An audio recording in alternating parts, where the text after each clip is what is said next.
asin darakulang bareta kan aldaw. Mga baretang balansyado, dainimping kikilingan, asin makatotohanan.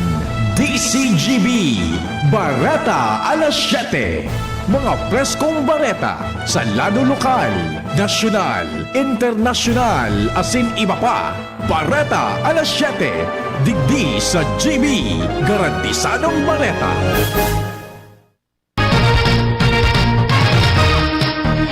Marahay na ang mga tugang Lunes po ngunyan, petsa 20 sa bulan kan Oktubre 2025. Sa headlines, ito ang darakulang mga bareta sa lado lokal. Bicol Agri-Aqua Fair and Earth Forum Year 4 kan DCGB AM mapon ngunyan na Lunes na madurar sa Gudwebes sa Ayala Mall sa Legazpi City. Pagkondukta nin scenario-based drill tinukar sa pagtiripon kan mga representantes kan mga ospital sa probinsya nin Albay asin kan APSEMO. Sobra 4,000 na stranded na pasahero sa mga pantalan sa Kabikolan dahil sa bagyong Ramil, kanagaging aldaw na rehistro. Outpatient Department sa Josefina Belmonte Duran, Albay Provincial Hospital. Pwede nang ibalyo sa primerong semana ka Nobyembre sa bagong pinahiwas na edipisyo. Sa lado nasyonal ang program fund, siniguro na halion kan Senado. Budget kan Office of the Vice President day kakaltasan. Lacson posible pa man giraray na magbalik bilang Blue Ribbon Committee Chairman sigon kay Senate President Tito Soto. Mayoriya ka mga senador gusto pa manggiraray si Senador Ping Lacson na pamayuhan ang Senate Blue Ribbon Committee. Koleksyon in student loans sa mga lugar na tinamaan in kalamidad pigrekomendar ni Senator Escudero na punduhon ngo na. Sa ibang nasyon, Afghanistan at Pakistan nagkasundo na sa ceasefire matapos ang bayolenteng labanan. Baretang Sports, San Miguel Beermen. Nakamtan ang primerong pagana sa nagpapadagos na PBA 50th Season Philippine Cup matapos daugon ang Rain or Shine, Elasto Painters. Yan ang headlines sa detalles po ka mga bareta. Kami ang sinong magiging mga tagapagbareta. Ako po si Jasmine Balolo. Ako man po si Mardula Daing Iba. Enot sa detalles kang bareta sa lado lokal. Ang baretang ini hatod sa Indokan. Optin Lutein Capsule. Alagaan ang paningin sa tulong ng Optin. Kitang-kita ang kalusugan ng mata. Bubuksan ngunya na Lunes na napat na aldaw na Bicol Agri-Aqua Fair and Earth Forum Year 4 kan DCGBAM sa Ayala Mall Legazpi City. Party man kan tauna na selebrasyon kan Legazpi Port District in honor sa patron na si St. Raphael Archangel. Ini ang temang Building Resilience, Sustainable Practices in Agriculture, Environment, Tourism and Health. Papanginutan ni PBN Broadcasting Network President Brenda Bayona Locsin as an Executive Vice President Glenn J. Barcelon ang aktibidad na may katuyuhan na ma-empower ang lokal na komunidad sa paaginin pag-showcase kan innovative as in multi-day fair. Tampok mandigdi ang mga forums as in exhibits kan local farmers, fisher folk as in environmental advocates bilang parte kan selebrasyon kani ka 67th founding anniversary kan DCGB. Madurar ang aktibidad sa Oktubre 23 ngunyan na taon. Ang baretang ini hatod sa Indokan. Plemex. Pag may ubo o hika, Plemex agad. Basta lagundi, Plemex. Pinag-ururunan kan mga representantes kan mga ospital sa probinsya nin Albay, kaibahan ang Albay Public Safety and Emergency Management Office o APSEMO ang pagkondisir nin scenario-based drill. Basado sa meeting na pinamayuhan ni APSEMO OIC Chief Roderick Mendoza, gigibuhon sa drill ang pagpreparar sa maniba-ibang hazard, arogan linog, tsunami, landslide, structural failure o fire evacuation sa gabos na pasilidad. Apero kaini tinukarman sa paghururon ang iba pang protocols, pati na ang inspeksyon kan sa indang mga edipisyo. Ang baretang ini hatod sa Indokan. Liver Aid Silimarine Capsule. Ang good drinks at good food, perfect combo. Isama pa ang Liver Aid. It's liver lover, boys! Nairehistro kan Coast Guard District Bicol o CGD Bicol ang sobra sa 4,000 na stranded passengers sa mga pantalan kan Region Bicol dahilan kang bagyong Ramil kanakaging aldaw. As of 8 a.m. kasudma, October 19, nairehistro man ana sa sobra 1,000 na rolling cargos Siyam na vessels asin duwang MBCA unstranded sa mga pantalan mantang may 31 vessels man ang paramentas na nagsisirong sa ngunyan ay lift na kan CGD Bicol ang pagsuspensyon ka mga biyahe sa kadagatan kan riyon matapos alion ang mga signal kan pag-asa.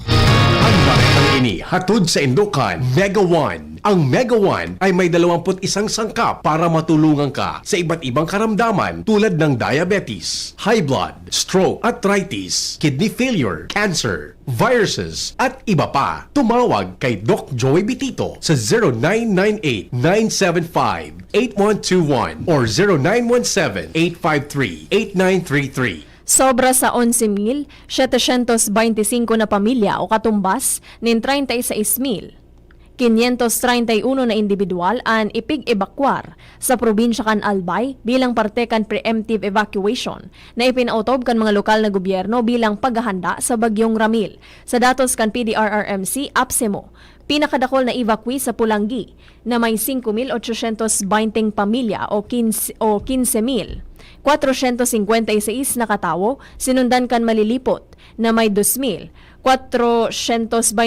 na pamilya o 8,158 katawo, asin sa Ginubatan na may 2,184 pamilya o 8,442 na katawo. Kasabay sa mga nagpautob nin preemptive evacuation, ang mga munisipyo kan Kamalig, Santo Domingo, Tiwi, Rapu-Rapu, Bakakay, Daraga, Piuduran, Jovellar, asin Libon. Siringman ang mga syudad kan Legazpi, Tabaco, asin Ligao. Sinabi ni APSEMO Officer in Charge, Roderick Mendoza, sa paagikan pagtarabangan kan mga ahensya asin responders na siguro ang kaligtasan kan mga evacuees mantang naging marhay ang pagpautob kan relief operations sa mga evacuation centers. Whereas tanto balik klase na ang mga estudyante sa kabos na level sa probinsya ng Albay, ngunyan na Aldao, sigon sa ipinaluwas na PDRRMC APSEMO Advisory 2025-39 na pirmado ni Albay Governor Noel Rosal, lifted na ang suspension ka mga klase sa kabos na pampubliko asin pribadong eskwelahan sa probinsya, pati na ng mga opisina ka mga ensya di gobyerno.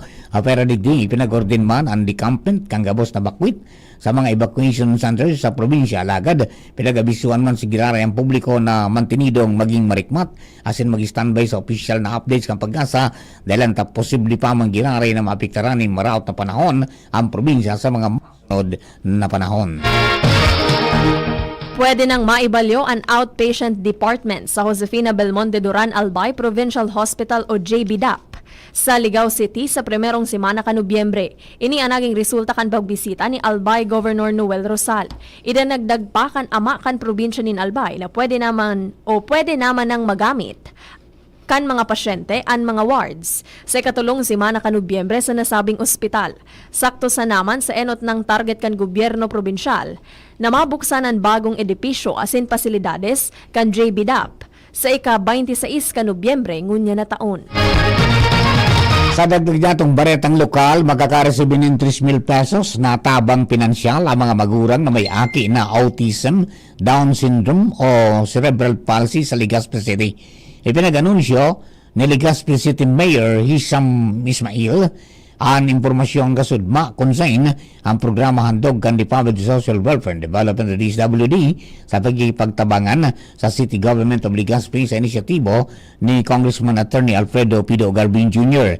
Sinabi ni Mayor Ismail na limitado ang pondo para sa programang ini kaya ang enot na 1,500 na aplikante na makakapagpalista ang makakaresibi nin ayuda. Para sa mga interesadong Legazpeño, magpasiring sa CSWDO sa likod kan Barangay Hall kan Gugon para makapagpalista. Bantang para sa dagdag na impormasyon, magbisita sa official na Facebook page kan Legazpi City Government.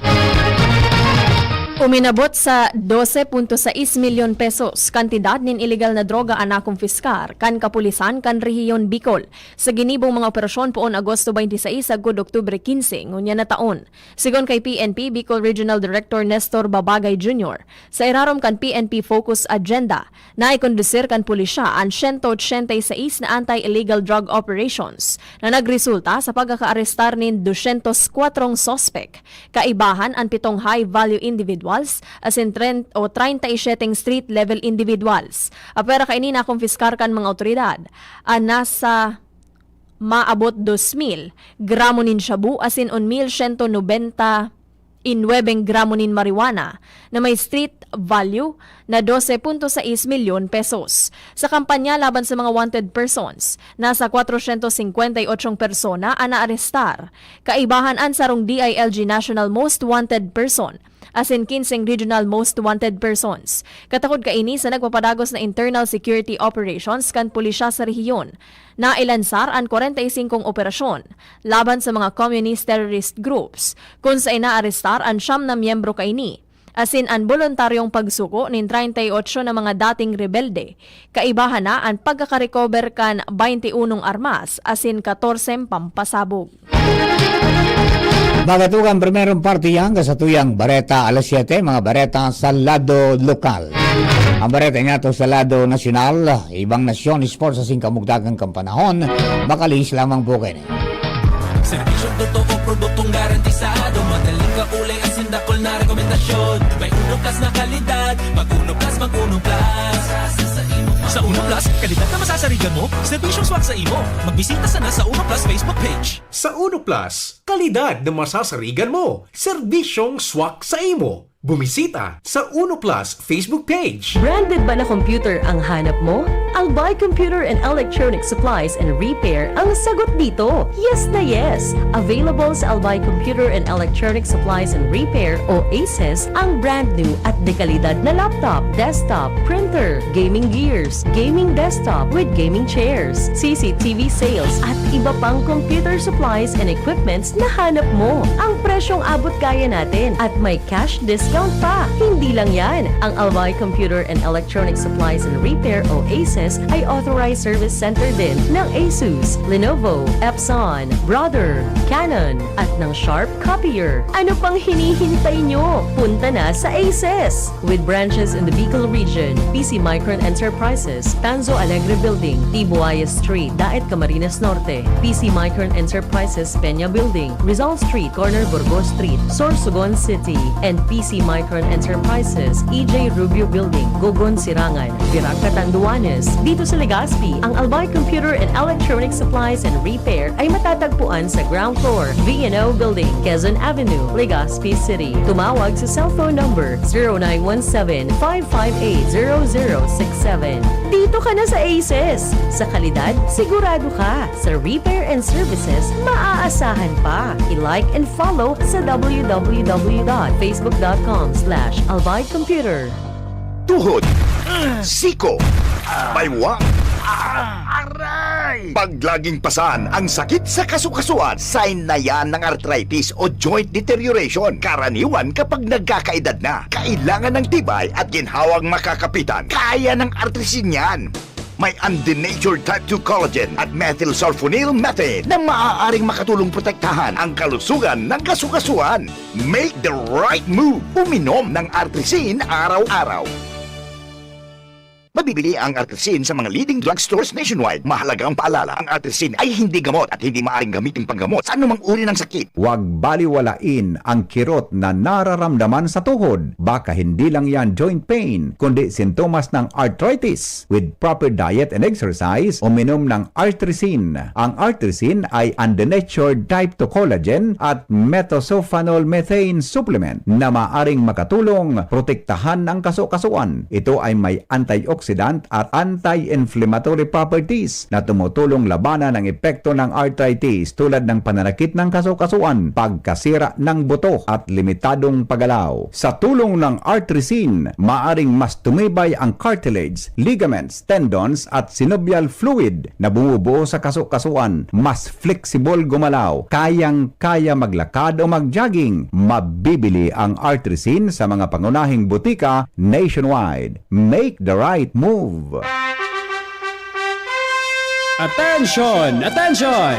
Mga parantabay, may marhay na bareta. Ang DZGB nasa cellphone na! Yes po! Madadangog na ang DZGB sa saindong mga cellphone. Sa katuyuhan na mas lalo kamong mapagserbihan asin dagdag na konvenyensya sa Saindo Gabos, ang DZGB. Pwede nang ma-access sa paagi kan sa indong cellphone. I-download lang sa indong mga Android phone ang DZGB app sa paagi kang Google Play Store, asin Apple App Store, asin hanapo ng DZGB Live. I-install sa indong gadget, asin malinig nindong madadangog ang DZGB. Libre po ini. DZGB. Number 1 na, may Facebook Live pa. Ngunyan, may DZGB Live app na. O, ano pang pigahalat nindong mga paraan tabay? Download na! DZGB Barreta alas 7. Barreta alas 7.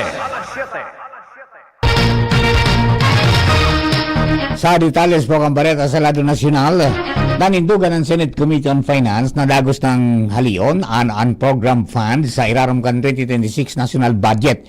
Ini maski pa inaprobaran kang Kamara ang 6.793 trillion pesos na 2026 General Appropriations Bill o GAB kung sa iniguaining unprogrammed funds na maabot sa 250 bilyones pesos. Sigon kay Senate Finance Committee Chairman Sherwin Gatchalian, na base sa ururon nindang mga senador halion na sa budget ng unprogrammed funds sa pwera sa mga foreign assisted projects na may foreign loans na siguradong pagkakuhaan. Sinabi ni Gatchalian na sigurado na kayang saluhon kan program appropriations ang mga proyekto o programang nasa unprogrammed funds. Mientras na kun ang senador hanahapoton, imamantinir sa nanindaan proposed 902.895 million na budget kan Office of the Vice President o OVP. Paliwanag ni Gatchalian na 1.5% sa naan initaas kan budget kan OVP, kaya ano pang ibabawas din daligdi. Sa ipinasar na bersyon kan Kamara, ibinaba pa ang fondo kan OVP sa kantidad na 733 million pesos para sa 2026.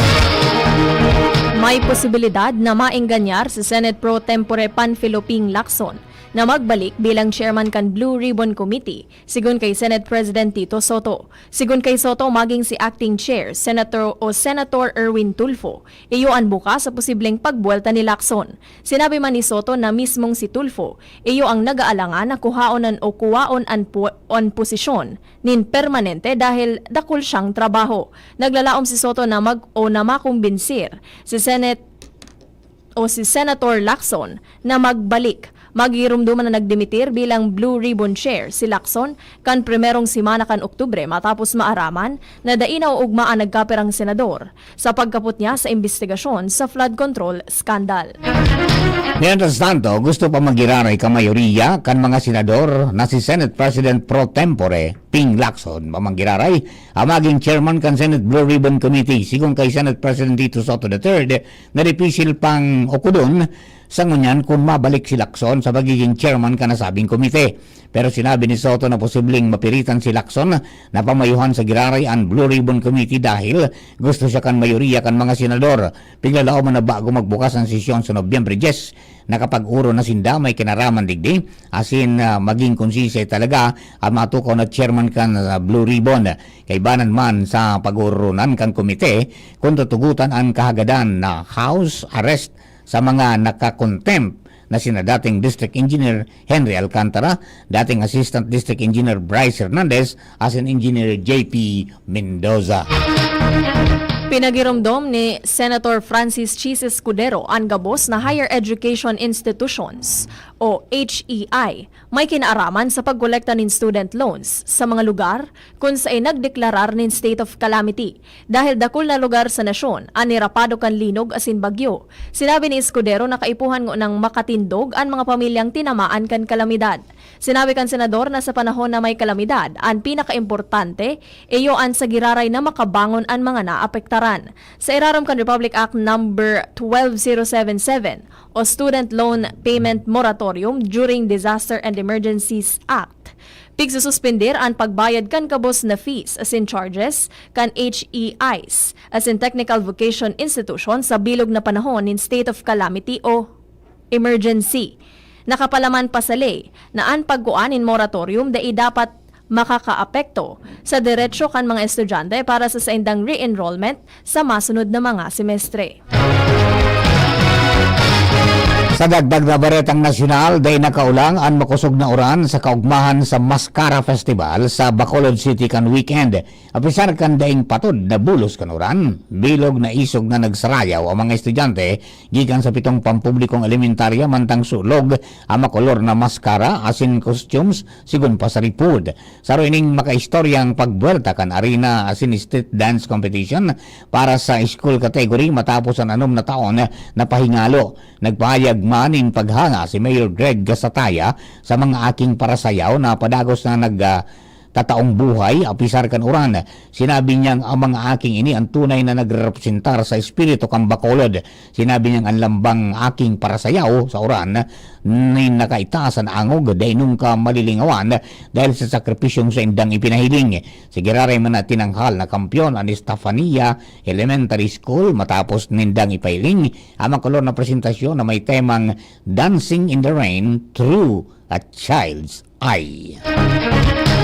Kinondenar kan Armed Forces of the Philippines o AFP ang post ni Cavite Representative Kiko Barsaga na aligadong nagpatakot si Presidente Ferdinand Marcos Jr. na tanggalon ang pensyon kan mga retiradong soldados. Sigun sa AFP, malisyoso warang basihan asin misleading ang nasabing post. Tinawanin doon kan ahensya na padagos na pigsusuportahan kan administrasyon ang interes kan mga soldados kaibahan ang seguridad asin benepisyo kan sa indang pensyon. Paliwanag kan AFP, protektado kanle ang pensyon kan mga retiradong soldados bilang magkakanigong benepisyo hali sa sobra 20 taon, onesto asin onerableng pagserbi sa nasyon.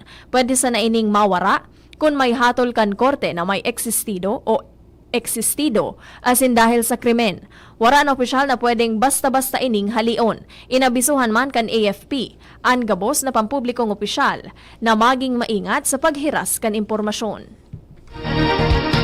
Para po sa tuyang mga bareta sa ibang nasyon asin sa lado ng Karawat Sports, nasa linya po si Nicole Angloriani para sa detalye. Good morning, Nicole. Good morning, Sir Mar. Good morning sa mga paraantabay. Nagkasundo na ang Afghanistan asin Pakistan na magpautob ng tigil putukan o ceasefire matapos na nagkaperang simanang labanan na guminadanin dinosen ng buhay asin nakalugad sa ginatos na katawo. Ang tigil putukan na pinanginutan kan Qatar asin Turkey tulos na ipinautob tanganing para mientras na punduhon ang balyuanin mga bala sa border kan duwang nasyon. Magigirumduman na naglala ang tensyon pon pa ka nakaaging mga aldaw mantang parehong nagbabasulan ang parehong nasyon sa lambang saro sa mga pag-atake. Makusog na pinahimutikan kan Taliban-led government o kan Afghanistan na nagtatao inin taguan sa mga militante na nag-aatake sa mga border area. Sigun sa tagapagtaram kan Taliban na si Zabihullah Mujahid na nagkasundo ang duwang lado na dai magkondukta nin anuman na mapandistrosong aksyon kontra sa lambang saro asin suportaran ang mga grupong nagkukondukta nin pag-atake sa ibong na lado.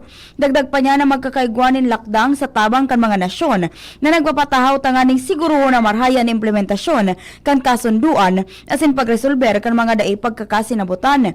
Kinumpirman man ni Pakistan Defense Minister Khawaja Asif sa social media platform na X o dating Twitter ang kasunduan asin sinabi niyang mapondo tulos ang cross-border terrorism gikan sa teritoryo kan Afghanistan.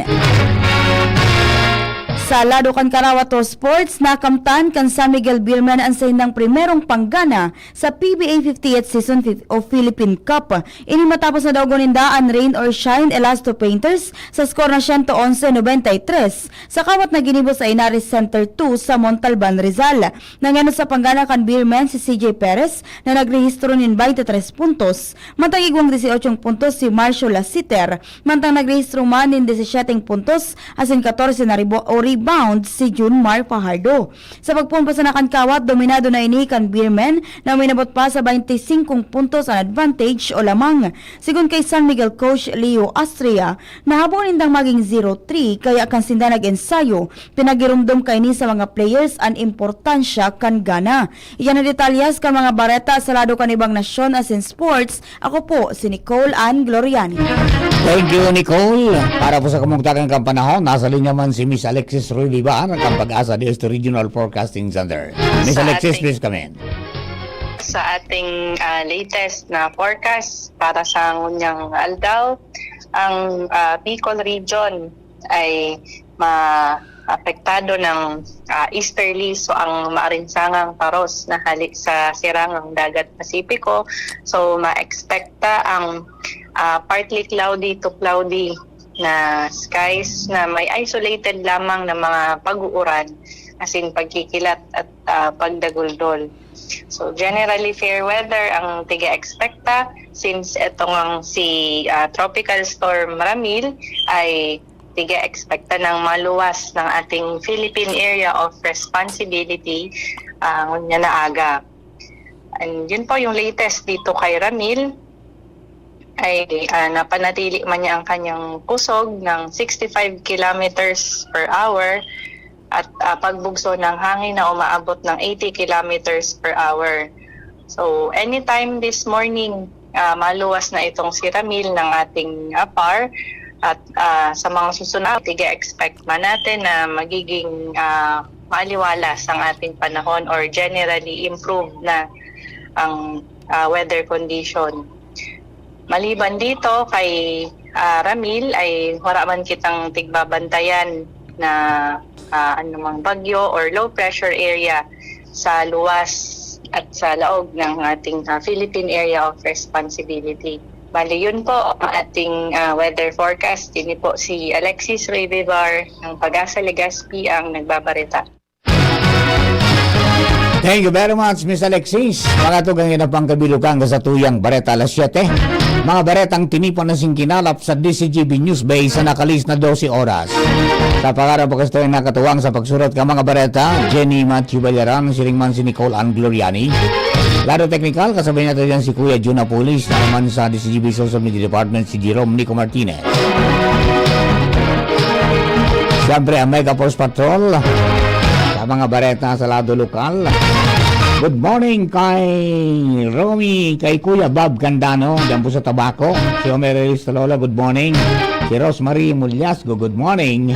Piringman si Josephine Cassia, good morning. Mary Ann Lisay, good morning. Nagdadangog daw po sinda watching sa West Pigbidayan sa Maslog. Si June Blanco, good morning. Gerald Aranya, good morning. Benji Dapogi, good morning. Saka kay Sir King Rinaldo, good morning. Tagapos po naka-tune in sa DCGB 729 kHz sa AM band. Kiring man sa WGB 106.9 sa Tabaco City FM. Asin sa gabos pong nasa social media platform kan DCGB, maraming salamat po sa pagtitiwala. Thank you po kabos. Kami ang sa inyo mga naging tagapagbareta. Ako po, si Jasmine Balolo. Kaman po si Mardila Daing Iba. Thank you for keeping us company. God bless the Philippines. Sabaga na po masunod ang napot with VP Henry Masada. Yan ang DCGB Bareta alas 7. Abangan ngiraray sa aga.